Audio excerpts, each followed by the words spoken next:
Welcome back to the channel. Welcome back to the season finale, the Freshman 15 College Football Podcast. We are back after the national title game that saw the Ohio State take down the Fighting Irish in the national title down in Atlanta. And so we have a lot to discuss. My man Tyler, who is a feverish Ohio State fan, holds the crown.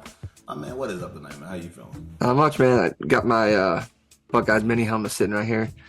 Good luck, it's that black helmet, but man, it feels good to be a national champion because this is my third one in my lifetime. 02, 14, and now 24. It feels good. This one I got to watch with my kids. That's cool, I just kind of sat there. I know you texted me after it, and I just sat there and just took it all in with them. And then I think I texted you back later that night, 1 in. But yeah, I mean, I'm super stoked. But yeah, let's get this show kicked off and ready to go. Yeah, man. That's your third. So Yeah. 02 was Claret and Krenzel. Craig Krenzel. So Claret, Craig Krenzel, Chris Gamble, so many other names there. I'm sure that were there. And then you had 14 was Zeke Elliott. Elliott and Cardell Jones. Yeah. Yep. Laurinaitis? Yeah. No. I'm not sure who was there on defense, but I mean, there's a slew of guys that they played in the NFL now. I think even Lattimore was there. But yeah, man, it was that's a good team. And then obviously this version of the Buckeyes, I think they're predicting 16 of those guys get drafted. So it'd be crazy. Stacked, man. All right, so kind of walk me through it. Speaking for myself, man, I saw where the lines were going, so I dropped a little slip in on Notre Dame, hoping we get close eventually. Did best. So you as the fan, walk me through it, man. What were you kind of seeing, feeling? How did it go down for you, man? Yeah, so opening kickoff, Notre Dame goes down 8. It was 18 plays, 8.5-minute drive. And I mean, they just walked right through the Ohio State defense. But Riley Leonard, he averages they say 15 to 20 carries a game, and he had 9 carries on that first drive. And my brother texted me, and he's like, Crazy. "Man, that was annoying." And I was like, "Dude, it ain't sustainable. There's no way." And they flipped to Riley Leonard, and he's puking over there on the sideline, and he's gassed after the first 8 minutes of the game.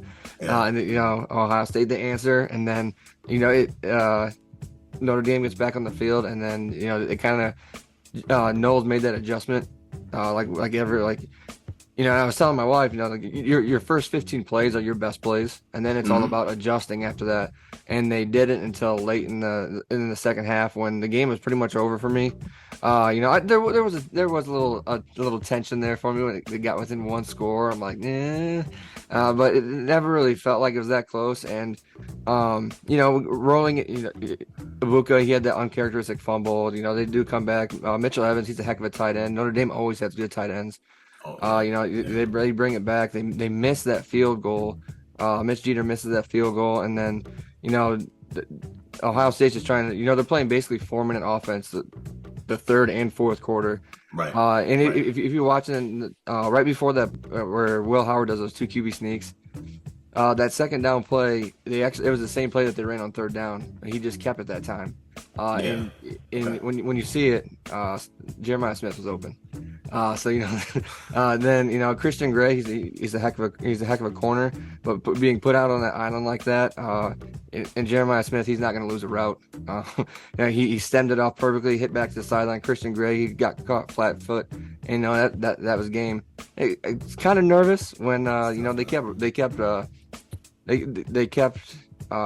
fielding on the far right hash mark to kick that field goal. I'm like, dude, he's a right-footed kicker. Why are we doing this? But those guys had their tendencies or whatnot. But after that, man, I was cool with it, and I just I took it in. I loved it. There's highs and lows for the season. Our December 20th episode when we predicted who was going to win this thing, you told me it was going to be Oregon, but your MVP was going to be Will Howard. Which didn't make sense because if Will Howard was going to be your MVP, you should have picked Ohio State to win. But do that, man. He showed out. He showed out in these playoffs. Crazy stats for this playoffs. I think it's like a 74 completion percentage throughout this 4 games, and they went on an unbelievable run. We're going to see it again. I know they keep saying Ohio State, the first time anyone's ever done this. 4 top 6 teams or whatever that they beat. But it's gonna happen all the time now with the 12-team expanded playoffs, and I'm glad I got to crown the Buckeyes as the first ones. Yeah, man. That was kind of the big thing. I mean, we talked about just the consistency across the board with the committee, the teams, and I mean, there's a little bit of controversy or beef, whatever you want to call it, but it all kind of, like you said, it works itself out every single season. And I think it's kind of looking back at the game.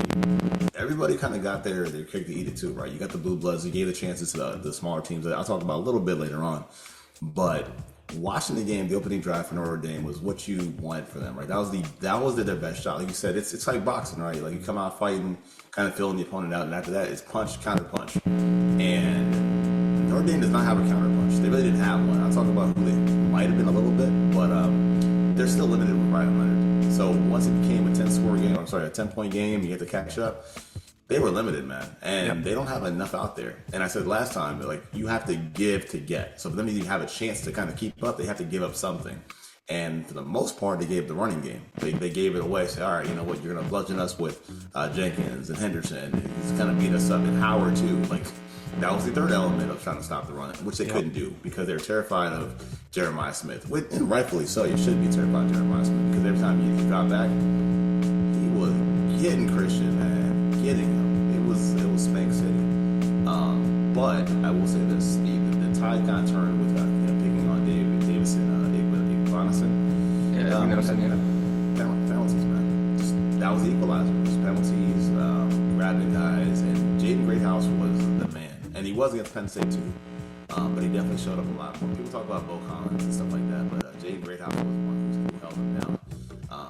And it's too much depth, man. Ohio State has too much depth between the corners outside of that one guy. Because Burke's pretty good, but outside of Igmanison, between Burke, between the linebackers, the safety linebackers that kind of rode the field that well. And I thought early on in the game, man, everything short was being contested. In that tight zone, everything they threw there on the short checkdowns was being contested, and it was really tough. I know they made the sense of, I think it might have hurt me by not using Jeremiah Love because it wouldn't have mattered. Right. And honestly, it wouldn't have mattered. And that's why they went with their best shot. Their best shot was putting the ball in 13's hands and hoping for some magic, but he just didn't have enough. And you know what's funny, man, because we talk about it from your perspective, and it's great for Ryan Day. Ryan Day gets to walk off a winner. All the crap he took in, all the jokes, all the heat, maybe getting fired for Urban Meyer, it goes away because he got the monkey off his back. So that's a big plus. But also Marcus Freeman too. They are ahead of schedule. Because after they lost to Northern Illinois, they shouldn't be where they were. You know what I'm saying? Like, they were way ahead of schedule. So even though you lose a game like that, I mean, you can tell that they still are lacking talent. They're not going to be, shopping in NIL and all, but yeah, I mean, they're still it's good for the program to get there. So props to him too, man. Big win to them, but props to Notre Dame for finishing second. A pretty tough field in the playoff. Yeah. Hey, you're reverbing just a little bit, so I just don't want to kill the audio or whatever. But yeah, I mean, it was absolutely, it's good to see Marcus Freeman, third-year coach, kind of pick up the pieces from when Brian Kelly left off, and Brian Kelly almost left that team in shambles. But it's kind of, he's a hard-nosed defensive coach. He's well respected around college football, and it's good to see where that program is going to go, and as long as he's coaching there, they're going to have a chance at that 12 team playoff all the time. Yep. Yeah, you're good. No, you're good now. Yeah, you're good. All right. Work. And yeah, man, I think that's the best thing because for Brian Kelly, you reap what you sow. Put it like that, which I want to talk about them in a little bit too. Yeah. So, great segue. So, on Twitter, they dropped this top 10 list. I think on3.com dropped this top 10 list. I'm sure you'll pull it up and check it out later. Yeah. But I wanted to ask you some questions about these lists, right? Because I had a couple questions. So, these guys, according to me, fall into a category. So, which is they either came back because they wanted to, had to, or they needed to.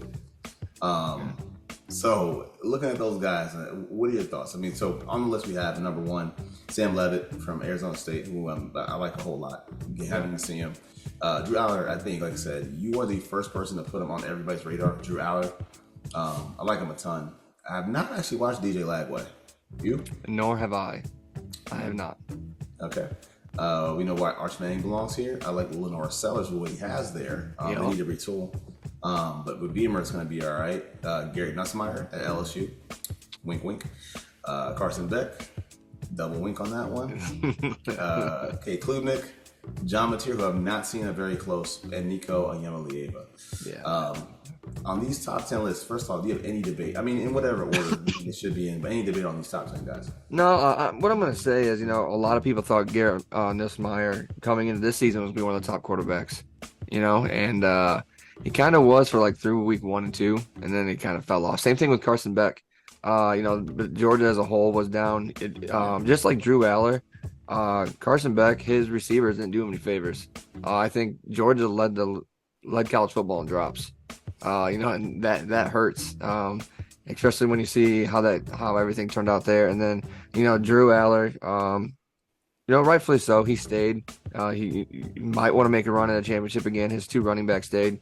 But they just lost 2 receivers at the portal.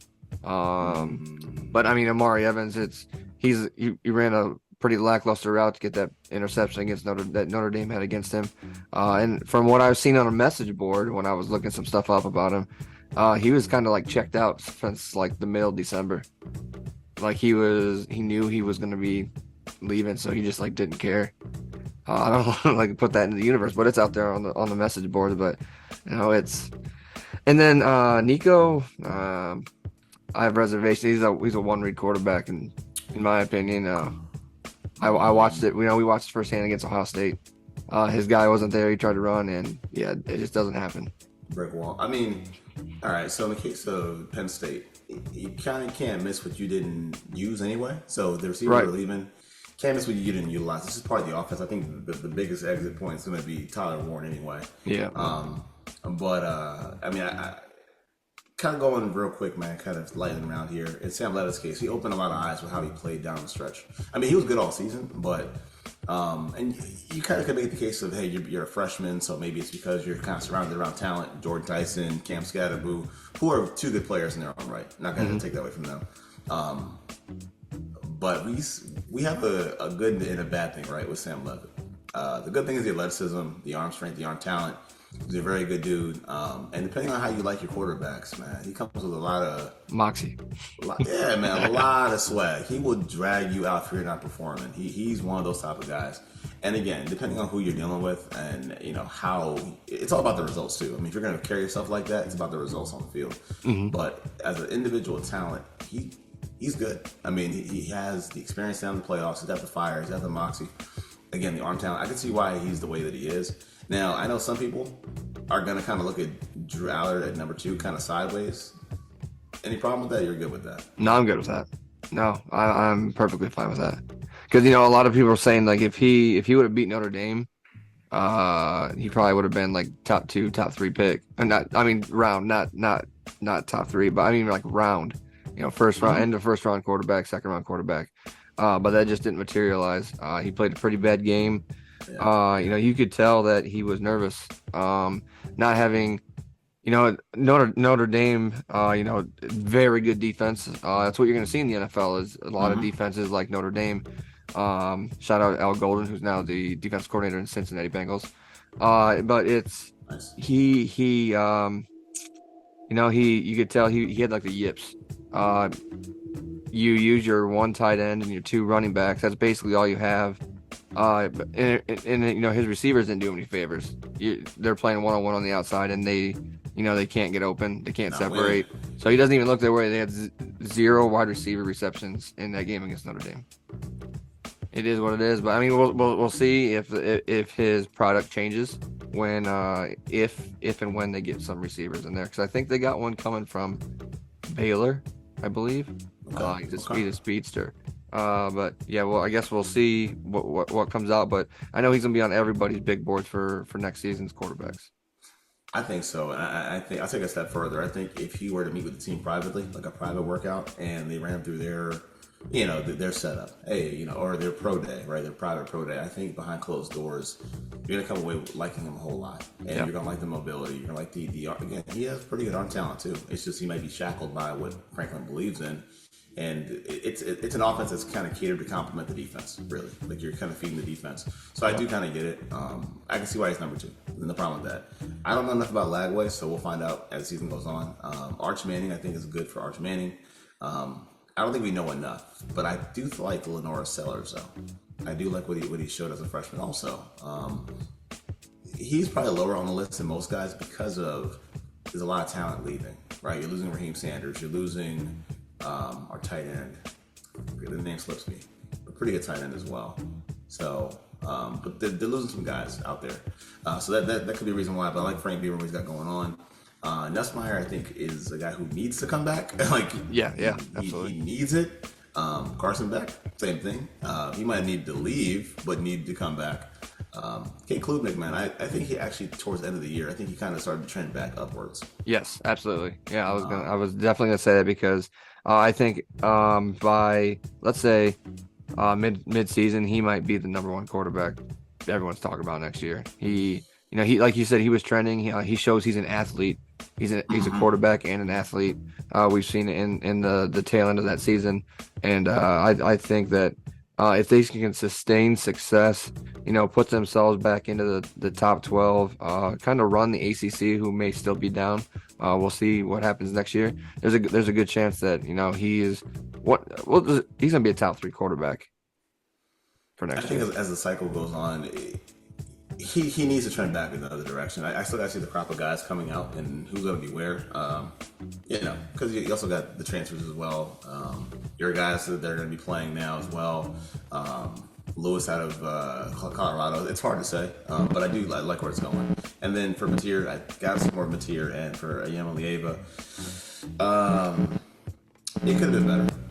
It could have been better. I mean, I like his natural talents. I do like him with the running backs, Dylan Sampson, but it could have been better. And maybe that's the hope is another year, which Heupel, he can kind of get back to what he was doing. So maybe that's what it is. But I got no problems about this one, man. I like Levitt, like Aller, Arch, without, I'll talk about it in a second. And Sellers, I like kind of where they're going. I do like where they're going, man. But I do want to talk about from this year, kind of like a year or like a retrospective looking back. What are some, just 2 points, man? Like one of, I guess, storyline, it could be storyline, it could be team, it could be narrative here, but what are your 2 best and busts, one of each from last year? Okay, so bust, let's just say that we're gonna say that the SEC is down. We're gonna see yeah, pump your hands. We see Alabama, Saban's gone, they get in Caleb DeBoer, and we do not know what team is showing up on a Saturday.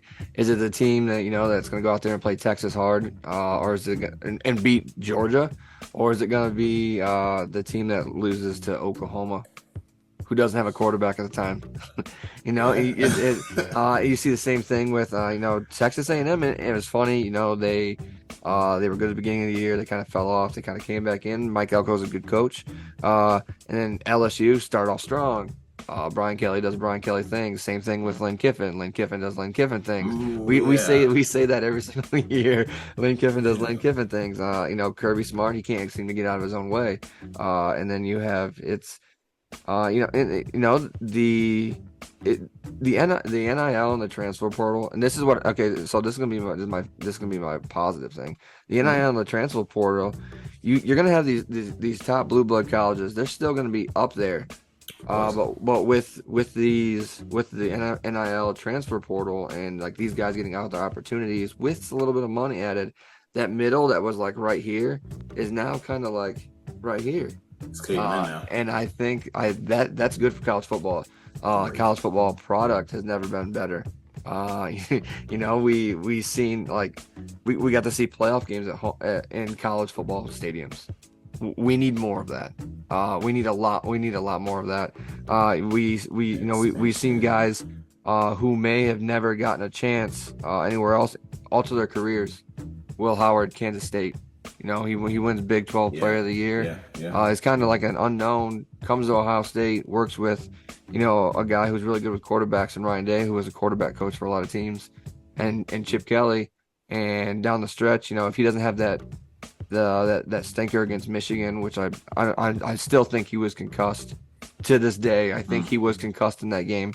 There's a possibility he was invited to New York for the Heisman, and it's to see those guys get that chance somewhere else, and someone else take a chance on them because they believe in them, not because they have the money, like Oregon just throwing money at people, but like doing it the right way, teams getting the right people for those positions that they absolutely need.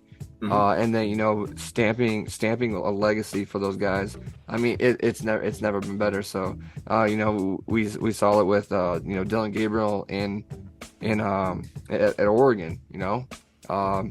It's and Will Howard at Ohio State, and Riley Leonard. Everyone people probably forgot about him at Duke, and then all of a sudden he leads Notre Dame to the national championship.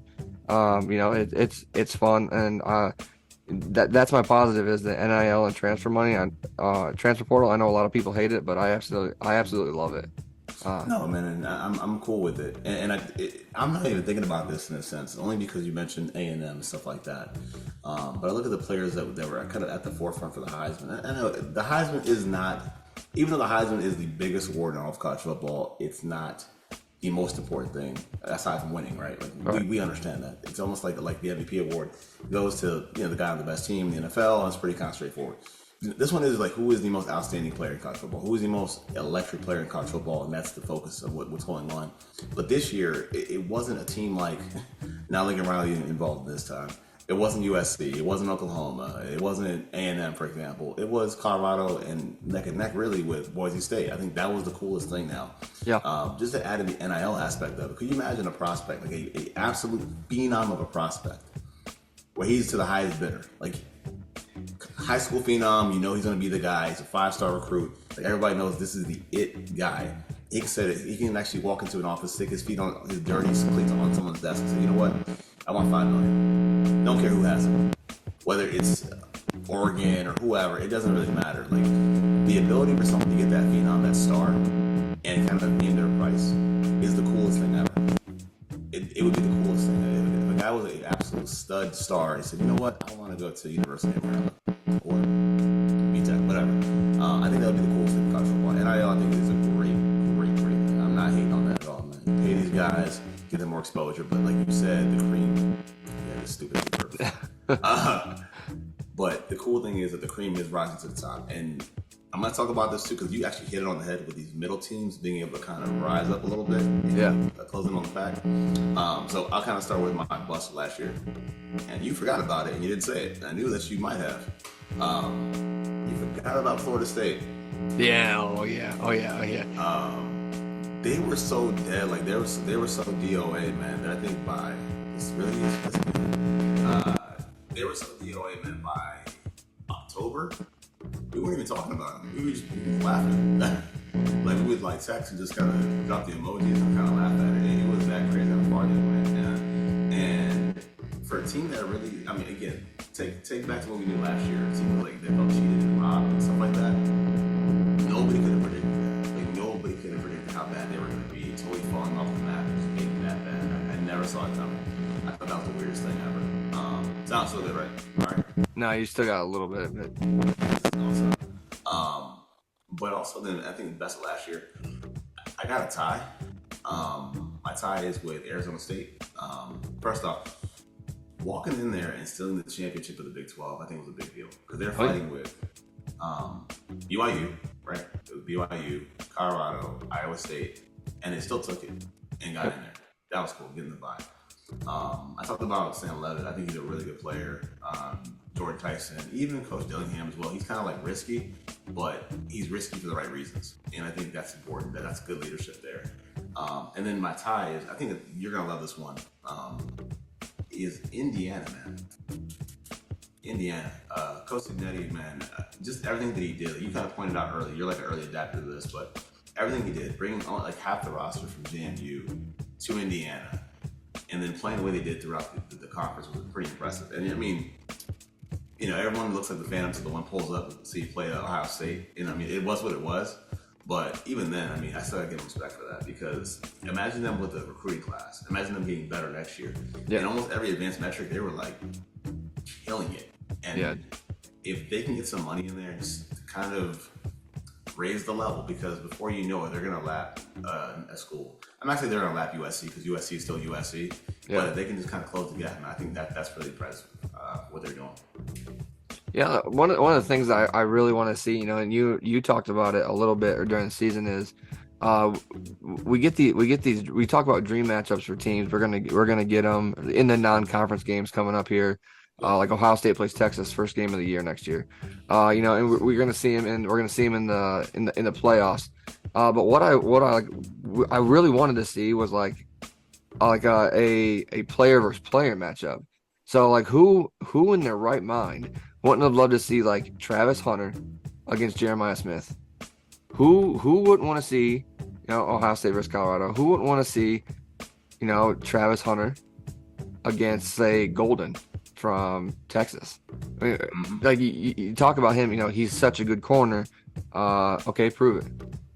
Like I wanted to see those matchups, man. I wanted to see it. Like if you're talking about like you're calling him, a generational college player. I want to see him against top tier, top tier athletes, top tier, position players. The Big 12 they got players, but are they all first round guys? And that's kind of what I want to see when it comes to like this, like the NIL, the transfer portal, and then like we get these dream matchups. Like I want those players that are so good to get into these matchups so we can be like, yeah, let's show out. Almost like who was it? Like Randy Moss versus Revis.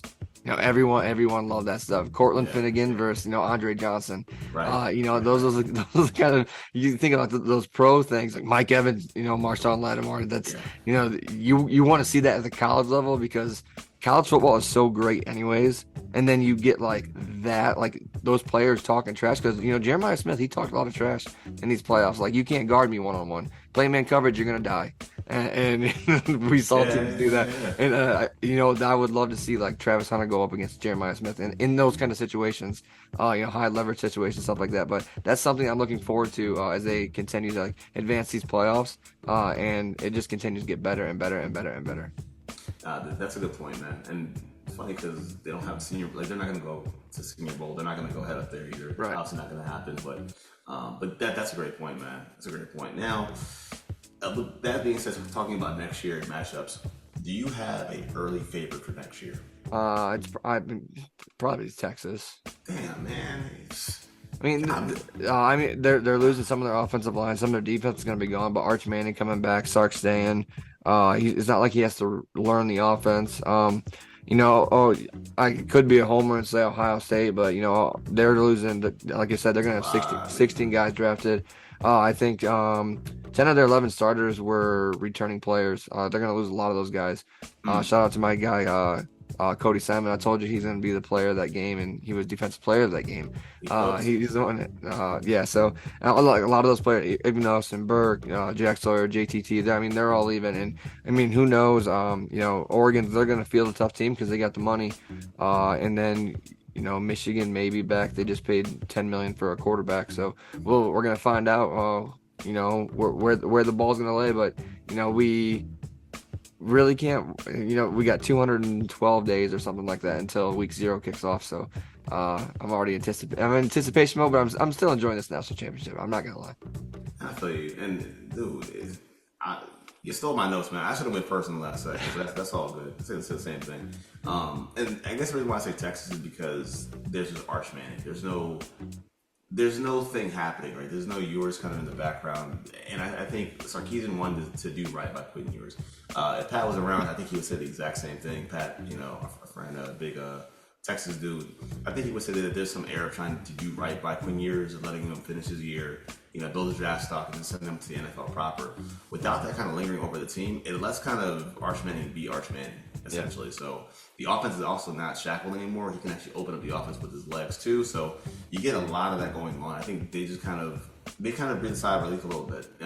It's kind of like the storm is passable somewhat. The SEC is not what you think it used to be, so that too kind of creates a shift for them. I just think it lets him kind of come in, Archman, do what he was brought to Austin for. And we still got to see, it's early, like you said. We got the transfers coming in. Who else signs there? Texas as well. It's a lot happening. But I do feel like Texas in the conference, where the conference is right now, I feel like they're like the early favorite to kind of go back to the playoff, make a deep playoff run, and see where they go from there. Yeah, absolutely. And there's always going to be teams that we know are probably, like Notre Dame, they don't have to play a conference title. So you take care of business, you're automatic bid every single time. But yeah, I mean it's gonna be fun. We're excited to see like where these teams like USC, what players are they gonna get? Oregon, what players are they gonna get? Like you said, Indiana, how is Signetti gonna recruit? The transfer portal, NIL money down in Bloomington. I don't know. There's not too much there. It's a basketball school. Let's be 100% honest here. And there ain't nothing in Bloomington. But it's like Miami. They may be on the upswing. Clemson, they'll come back. And it's excited to see how Bill Belichick does with the Tar Heels. That's the big one I think everyone's circling. That's a good storyline. I just think he's got a lot of work to do. For me, and I think we think the same thing in the sense of it's more the interpersonal stuff. How do you relate to these kids? I mean, when you go on these recruit trips, how do you relate to them? And that's the key. And does he have the patience or tolerance for that? Is he going to be? I hope he has that. I hope, because it's one thing when Dion walks in my door versus he walks in my door. It's two different things now. So I do wonder how that's going to play out. I just think it'll take time. I think it'll take some time. But the pedigree is what the pedigree is. And I think even put it like this, though. It's kind of a weird scenario. You mentioned basketball at Indiana. If Bill was the caliber of coach that he is as a college basketball coach, I have no problem. Because he would be able to put these kids to the ringer. He'd be the absolute voice at the university. It'd be no problem. They would do whatever he says because he's Bill Belichick. It'd be that simple. College football, I think, is a bit different. The athlete in college football, I think, is a bit different as well. They're not going to kind of follow that lead a little bit unless you convince them to.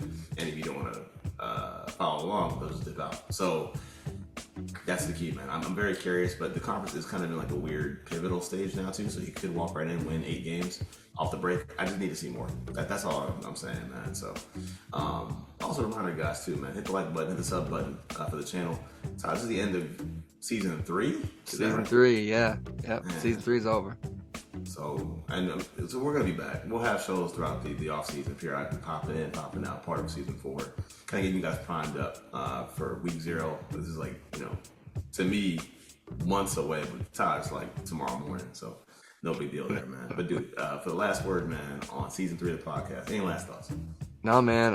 It was exciting. I love the format for playoffs now. A little bit of adjustment needs to be done. But I love it. Just give me more college football games, playoff atmosphere in college football stadiums. That's all I want. Expand that thing. If you guys need to. Oh, and more bowl games up north. Let's do that. Yeah. Yeah. Let's not have all of our bowl games sitting in like the Mercedes-Benz Bowl. Let's let's come. Why doesn't Ford Field get? Why doesn't Ford Field get bowl games? Why don't they get a big bowl game like that? Why don't they get that? Man, play one at Lambeau. How about that? Play one at Lambeau. Do that. Yeah. Lambeau. Or if you want to be commercial about it, play one at the Link or play one at Giant Stadium. Let's see that happen. Yeah. That I mean, I think it was Navy or Army played their bowl game there, but I want a big one. I want to see like a Georgia versus Michigan at like like you said in the Link or something like that. It'd be cool to see. That rules out Baltimore for sure. So Baltimore's out, but yeah. You know what I'm saying? But yeah, I think that's one of the big things. Or again, expand to 16. Then you guys can make your money, but give us what we want. Simple as that, man. Yep. Much simplified, man. But for my man Tyler Moore, I'm LP Cruz. This has been season 3 of the Freshman 15 College Football Podcast. Peace.